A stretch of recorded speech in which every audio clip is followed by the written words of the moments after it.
कशा आहात मग सगळे? मजेतच असतात सगळे.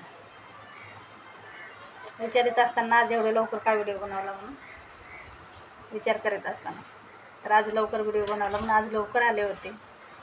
बरं वाटलं जरा लवकर आले, आराम केला थोडासा.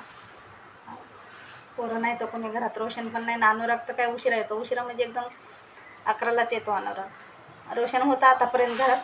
थांब म्हणलं बस, मी एकटीच बसले तर गेला निघून. तो कसला घरात बसतो, ते थांबत पण नाही घडी, बरं घरात थांबत नाही तो गेला. म्हणलं आता चल व्हिडिओ बनवते म्हणलं.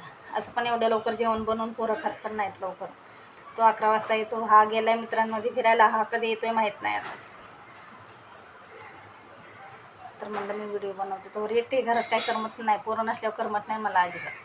आणि कामावून लवकर नाही सुट्टी, कसं वाटतं चला लवकर घरी गेलं पाहिजे. आणि घरी आलं आणि एकटी असले ना उघड्यावाने होतं. मग असं वाटतं कोणीतरी पोरं दाजी कोणीतरी पाहिजेत घरात, असं वाटतं. एकटीला अजिबात मला घरात राहायला आवडत नाही.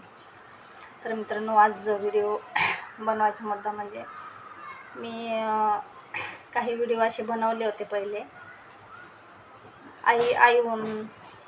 आईहून भावाहून असे काही व्हिडिओ बनवले होते. तर तसे व्हिडिओ तुमचे आता येत नाहीत, अशा काही कमेंट येतात. तुम्ही कधीतरी त्यांचा विषय घेता आणि परत मध्येच सोडून देता. सांगन तुम्हाला वेळ आला ना नक्की सांगन. तुम्ही माझी फॅमिली आहात, तुम्हाला नाही सांगायचं तर कोणाला सांगायचं? आपल्या फॅमिलीत आपल्याला माहितीच पाहिजे ना कोणाच्या आयुष्यात काय चाललं आहे. ते हेच म्हणणं आहे ना तुम्हाला की हे ऐकायचं आहे तुम्हाला? तर माझं सध्या तुम्हाला सांगू, मी आईवरनं व्हिडिओ आता सध्या का बनवत नाही बनवत, त्याचं कारण लगेच नाही सांगू शकत तुम्हाला. तर माझा भाव म्हणजे तुम्हाला भाव किती आहे? तर मला एक भाऊ आहे. तो म्हणजे त्याला अजून कधी मी सोशल मीडियावरती त्याच्याबद्दल कधी व्हिडिओ पण नाही बनवला आणि त्याच्याबद्दल कधी मी कोणाला सांगितलं पण नाही आहे. जेव्हा वेळ येईल ना तेव्हा सांगा, नक्की सांगा. आणि माझ्यासाठी कुणी काय केलं, कुणी नाही काय केलं ते सांगा, असं म्हणणं आहे ना तुम्हाला त्यांच्याबद्दल व्हिडिओ बनवा. तर मी तुम्हाला एकच सांगेन, मला हे लहानाचं मोठं केलं ना, हेच प्रत्येक व्हिडिओ म्हणजे हेच माझ्या तोंडातून येणार. मी आज आहे ना तर फक्त माझ्या आजीमुळं आहे. मी तुम्हाला दिसते ना फक्त माझी आजी आणि आजोबामुळं दिसते मी तुम्हाला. आजी आणि आजोबांनीच मला लहानाचं मोठं केलं आणि नेहमी त्यांच्याबद्दलच व्हिडिओ बनवते. मी बनवत तर नाही जास्त, पण कधी जर विषय निघाला तर त्यांच्याबद्दल व्हिडिओ बनवते. कारण की शेवटपर्यंत त्यांचंच नाव माझ्या तोंडातून निघणार. नातेवाईक हे ते कोण नाही, कोणाचं कोणी कोणाचं नाही.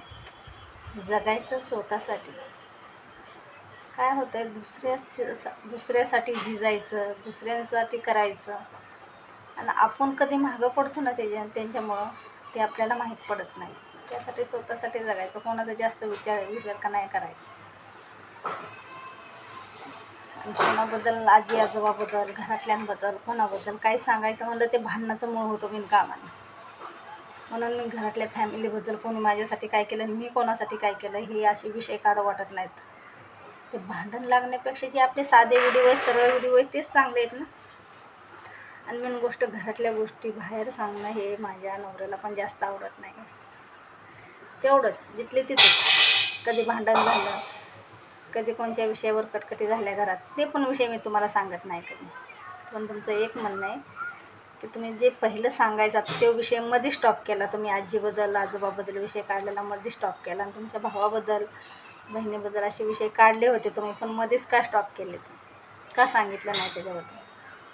तर नाही सांगितलं, सांगाल नक्की. वेळ आला ना नक्की सांगाल तुम्हाला. खूप काही सारे सांगायचं. माझ्या जीवनाची हकीकत खूप लय मोठी आहे. माझ्या आयुष्यात काय घडलं, कशी लहानाची मोठी झाली, कशी मी इथपर्यंत आले, खूप मोठी हकीकत आहे ती. पण नाही, जेव्हा वेळ येईल ना तेव्हा सांगाल तुम्हाला नक्की. आत्ताच नाही सांगू शकत मी तुम्हाला. पण एवढं मात्र की सगळ्यांनी साथ सोडली, पण आजीने कधी साथ सोडली नाही. जोपर्यंत लहान होते ना, 9-10 वर्षाचे होते, तोपर्यंत आजी होती माझ्यासोबत.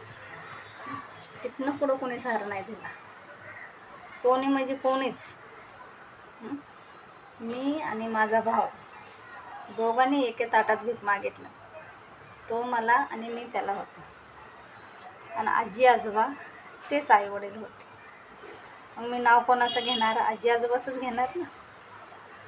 त्यांनी माझ्यासाठी केलं म्हणजे त्यांनी मला इथपर्यंत आणलं. आज ही जगदुनिया मी त्यांच्यामुळं बघते. जन्म आईने दिला, मी तिला वाईट म्हणत नाही. ती माऊली माझी, जिथं असेल तिथं सुखी असू दे. आईला कधी वाईट म्हणत नाही मी. आई ती आई असते किती केलं तर. आईला आईशिवाय कोणाच सर नाही. पण सांगन आईबद्दल पण सांगन तुम्हाला. मी का जात नाही तिकडं, ते का येत नाही तर इकडं, या गोष्टी पण सांगन. नाही जात आईवडिलाकडून आत्ताच नाही, पहिल्यापासून. किती वर्ष झालं, लग्नाच्या आधी 10 वर्ष, म्हणजे खूप वर्ष झालं मी तिला बघितलेली. मी असं 6वी 7वीला अशा काय तेव्हा बघितले असेल तिला, लग्नाच्या आधी. त्याच्यानंतर आईची माझी भेट नाही. मी शोधते तिला, सांगन तुम्हाला कारण, पण वेळ येईन तेव्हा. आईचं माझं लय वर्ष झालं तिची माझी भेट नाही. तर तिच्याबद्दल सांगू काय तुम्हाला? काहीच नाही सांगू शकत तिच्याबद्दल तुम्हाला, माझ्या आईबद्दल. वाईट वाटतं तिचं नाव घेतल्यावर, पण नाही बोलू शकत तिच्याबद्दल तुम्हाला मी. तिच्याबद्दल, बापाबद्दल काही आयडिया नाही त्यांच्याबद्दल मला, आणि माहिती नाही काय त्यांच्यासाठी. त्यांच्याबद्दल काहीच नाही सांगू शकत तुम्हाला. नक्की वेळ आल्यावर सांगा.